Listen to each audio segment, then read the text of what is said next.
Hi everyone, my beautiful soul family Akashic universe में मैं सुनीता आपका स्वागत करती हूँ। जय श्री महाकाल, जय श्री महाकाली, हर हर महादेव। आज की रीडिंग का थीम है आपके पितृ आपको बता रहे हैं पितृ आपको बता रहे हैं कि आप एक आपकी डेस्टिनी में कुछ बहुत बड़ा लिखा हुआ है, कुछ बहुत ही स्पेशल आपको दिया जाएगा, जो आपकी पितरों के द्वारा गिफ्ट आपको लिए रखा गया है। आपके पितर आपको बता रहे हैं कि मैंने ऐसा इसलिए रीडिंग का थीम रखा है क्योंकि मुझे आप एक ऊंचे पर्वत के शिखर पर खड़े हुए दोनों हाथ फैलाकर यूनिवर्स को धन्यवाद देते हुए दिखाई दे रहे हो। यूनिवर्स को आप अपनी उस सफलता के लिए धन्यवाद दे रहे हो जो आपने हासिल कर ली है। आप अपने जीवन में उस सफलता, उस मुकाम को हासिल कर रहे हो जिसका सपना कभी आपके पितरों ने देखा था और आपके पितरों ने भी उस पर बहुत काम किया, लेकिन उन्होंने उस पर कामयाबी हासिल नहीं की। इसीलिए उन्होंने आपसे उम्मीद लगाई और आप उनकी उम्मीद पर खरे उतरे हो। इसीलिए वह चाहते हैं कि आप इसी आध्यात्मिक यात्रा के जरिए अपना काम आगे बढ़ाओ। आपकी कुलदेवी देवता आपके साथ हैं। आपको वह पितरों का भी आशीर्वाद मिल रहा है। अब आपको सफलता मिलने में ज्यादा समय नहीं है। अब आपकी ओर वह सारी चीजें आ रही हैं जो आपसे दूर थी, जो आपने रोक दी थी। आपने अपने भाग्य को खुद बनाया है। आपने अपने भाग्य को स्वयं चुना है। आप हो सकता है कि आप किसी पशु पालन में योगदान करते हो, किसी मेहनत से या पैसों के द्वारा अपना योगदान देते हो, या किसी एनजीओ में काम करते हो। उस एनजीओ में आपको बहुत दूर दूर तक सफलता मिल रही है। हो सकता है आप वर्ल्ड फेमस भी हो सकते हो। हो सकता है कि आप अपने देश में, अपने जिले में फेमस हो सकते हो। आप किसी काम को जब करते हो तो बहुत ही लगन से और बेहतर ढंग से करते हो।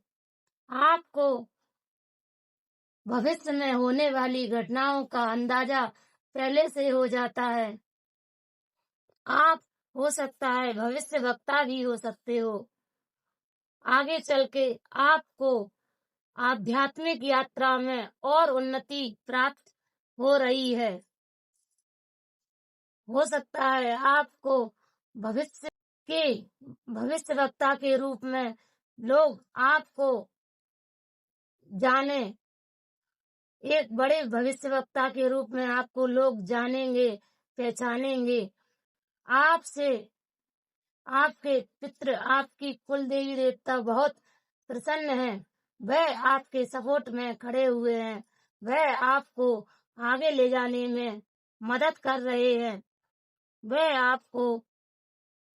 वह भी चाह रहे हैं कि आप भी आध्यात्मिक यात्रा में उन्नति हासिल करो, क्योंकि आध्यात्मिक यात्रा वो है जिसके लिए मनुष्य धरती पर बार बार जन्म लेकर आता है, और वह जो कर्म अधूरे रह जाते हैं उनके कारण वह बार बार धरती पर जन्म लेता है, मरता है, इसी चक्र में फंसा रहता है।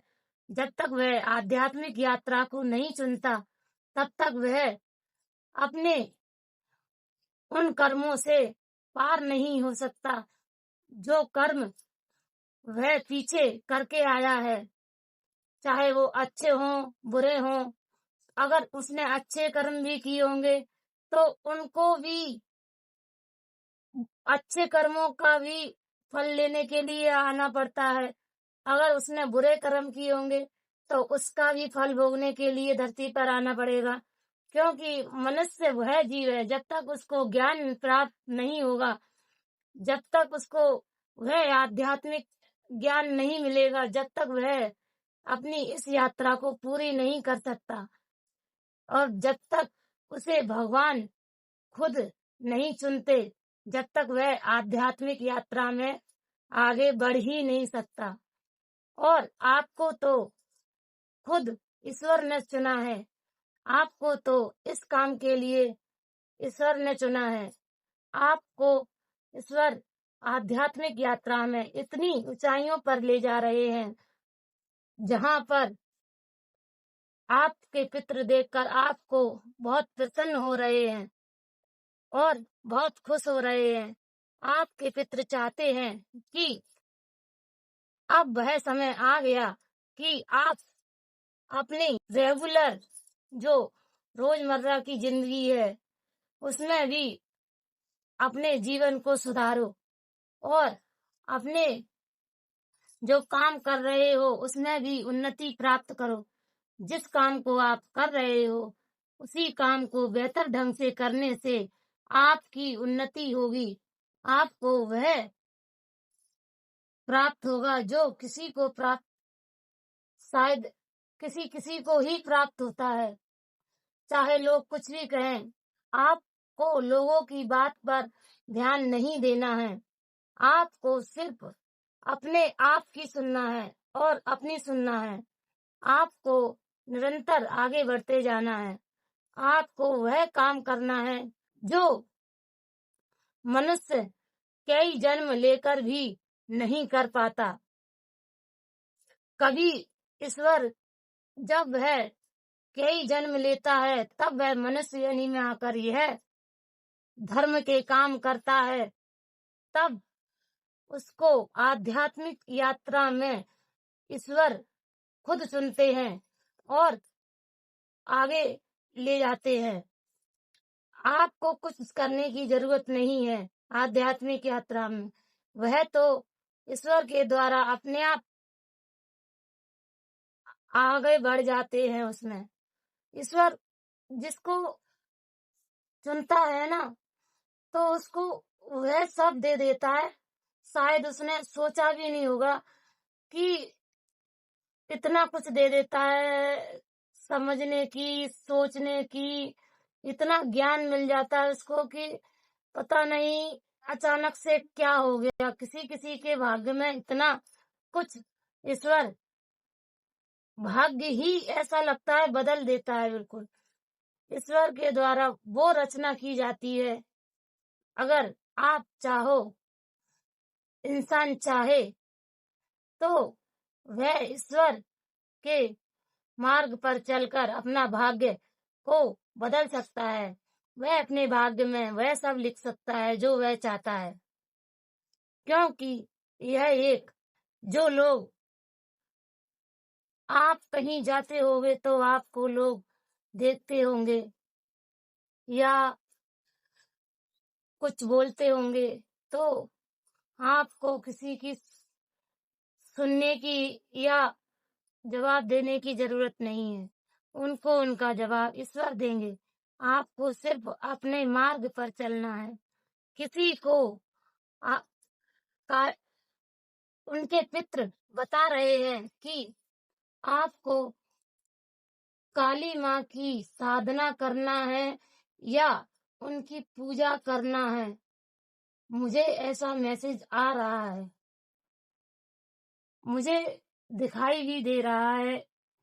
किसी को अगर किसी के घर में किसी को काली माँ को सुहाग जो होता है वह चढ़ाने की जरूरत है, या सिंदूर चढ़ा दो या कुछ भी जो स्वाद का सामान है वह चढ़ाने की जरूरत है।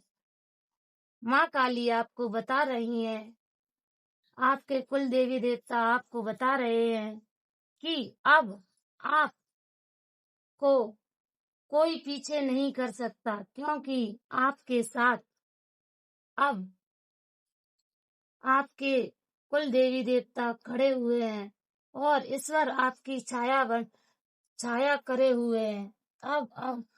अब आपको आध्यात्मिक यात्रा में या अपनी लव लाइफ में या अपनी सर्विस में या नौकरी में या किसी भी काम में अब आपको कोई नहीं रोक सकता। अब आपको उन्नति प्राप्त होगी। अब आपका समय है, इस समय का सदुपयोग करो और अपने लाइफ को, अपने जीवन को सुखी और संपन्न बनाओ।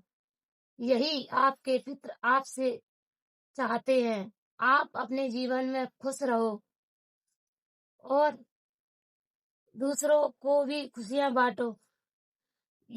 आपके पितृ, आपके कुल देवी देवता आपसे यही चाहते हैं।